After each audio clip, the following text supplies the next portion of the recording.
আসসালামু আলাইকুম। আমি জামালপুর থেকে আসছি। আমার মেয়ের ঠোঁট কাটা হয়েছিল জন্ম থেকে।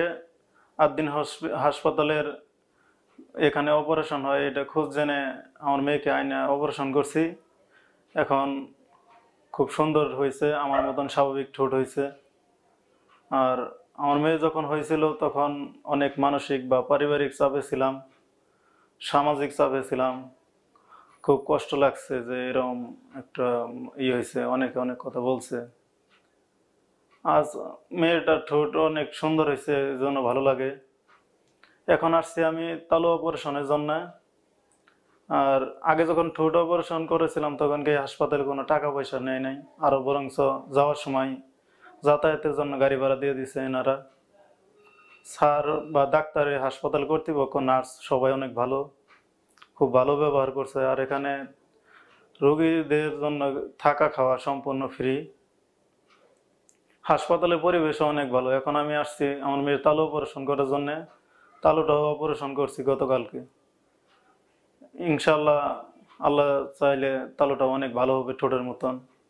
আর আপনারা দোয়া করবেন আমার মেয়ে যেন স্বাভাবিকভাবে কথা বলতে পারে, আল্লাহ তাআলা যেন রহমত করে। বাংলাদেশে অনেকের এরম বাচ্চা হয় যারা ভাবে যে এটা মা বাবার দুজনের পাপের ফল। এটা আসলে কুসংস্কার। আমি আর সম্মুখীন হয়েছিলাম। আমাকে অনেকে অনেক তাচ্ছিল্য করছে, তুচ্ছ তাচ্ছিল্য করছে। আমি চাইবো যে সবাই আর কি কোনো ভয় না পেয়ে এখানে আইনে অপারেশন করেন, কোনো সমস্যা হবে না, বাচ্চা খুব ভালো হবে আর কি। রেজাউল করিম মারুফ স্যার অনেক ভালো, তিনি বাচ্চাদের সাথে খুব সুন্দর আচরণ করে।